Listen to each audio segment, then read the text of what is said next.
बहुत वक्त पहले की बात है। भारत के मुकद्दस शहर बनारस में एक मशहूर ब्राह्मण पंडित रहते थे, जिनका नाम पंडित दुर्गादास था। वो वेदों और शास्त्रों के झाता थे और सच्चाई के पैरोकार थे।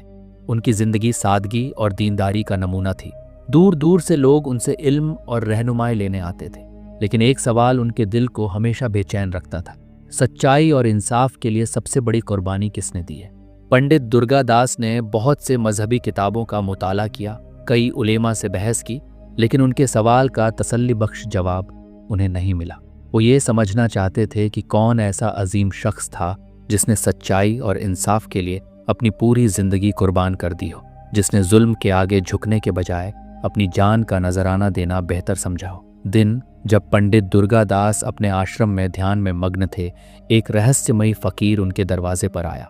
उसके चेहरे पर अजीब सी रोशनी थी और उसकी आंखों में गहरा सुकून था। पंडित जी ने उसका इज्जत व एहतराम के साथ इस्तकबाल किया और पूछा, महाराज आप कौन हैं और मेरे दरवाजे पर किस मंजिल से आए हैं? फकीर मुस्कुराते हुए बोला, मैं एक मुसाफिर हूँ, सच्चाई की तलाश में भटक रहा हूँ। सुना है यहाँ के पंडित जी भी सच्चाई के तलबगार हैं, इसलिए उनसे मिलने आया हूँ। ये सुनकर पंडित जी हैरत में पड़ गए और बोले, आपकी बातें गहरी हैं, कृपया मुझे इल्म दीजिए, मैं भी सच्चाई की तलाश में हूँ। बताइए, सच्चाई और इंसाफ के लिए सबसे बड़ी कुर्बानी किसने दी है? फकीर की आंखें गहरी हो गईं और उसने आहिस्ता से कहा, अगर तुम सच्चाई की इंतहा और इंसाफ के लिए सबसे अजीम कुर्बानी को देखना चाहते हो तो करबला का सफर करो। वहां तुम्हें हुसैन इब्न अली की दास्तान मिलेगी, जिन्होंने सच्चाई और इंसाफ के लिए अपना सब कुछ कुर्बान कर दिया। दुर्गादास के लिए ये नाम नया था। उन्होंने ताज्जुब के साथ पूछा, हुसैन कौन है और करबला कहाँ है? फकीर ने जवाब दिया, हुसैन इस्लाम के पैगंबर मोहम्मद के नवासे थे। वो सच्चाई और इंसाफ के पैकर थे। करबला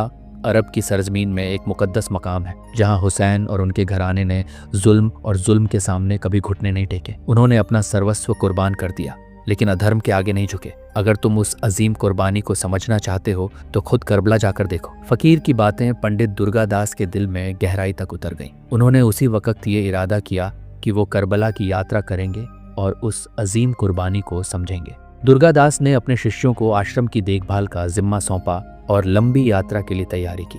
उन्होंने गंगा में स्नान कर दुआ की और सच्चाई की तलाश में निकल पड़े। बनारस से करबला का सफर आसान नहीं था। उन्हें कई मुश्किलात का सामना करना पड़ा। ऊबड़ खाबड़ रास्ते, रेगिस्तान की सख्त गर्मी, पानी की कमी और अजनबी इलाकों की चुनौतियां। लेकिन उनके दिल में हुसैन की कुर्बानी को जानने की शदीद ख्वाहिश थी, जो हर मुश्किल को पार करने की ताकत देती थी। रास्ते में उन्होंने कई लोगों से हुसैन के बारे में सुना।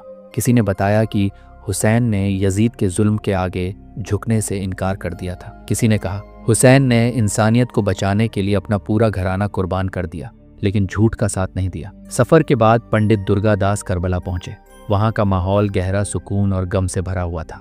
उन्होंने उस मुकद्दस जमीन को देखा जहां हुसैन और उनके 62 साथियों ने जुल्म के सामने डटकर मुकाबला किया था।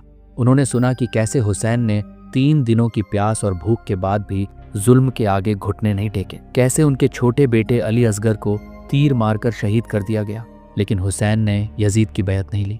पंडित जी की आंखों से आंसू बहने लगे। उन्होंने उस जमीन पर सर झुका दिया और कहा, हुसैन, तुमने मुझे सिखाया कि सच और इंसाफ के रास्ते पर चलने के लिए सबसे बड़ी कुर्बानी भी छोटी लगती है। तुम्हारी कुर्बानी मजहब और जात से ऊपर है, ये इंसानियत और सच के लिए है। जब वो बनारस लौटे तो उन्होंने करबला की वाकया और हुसैन की कुर्बानी की दास्तान सुनानी शुरू की। उन्होंने लोगों को ये सिखाया कि सच और इंसाफ के रास्ते पर चलने के लिए मजहब, जात और बिरादरी की हदों को छोड़ना पड़ता है। ये कहानी हमें सिखाती है कि सच और इंसाफ के लिए दी गई कुर्बानी मजहब और जात से परे होती है। हुसैन की कुर्बानी पूरी इंसानियत के लिए एक पैगाम है कि जुल्म के सामने कभी नहीं झुकना चाहिए, चाहे कीमत कितनी भी बड़ी क्यों ना हो।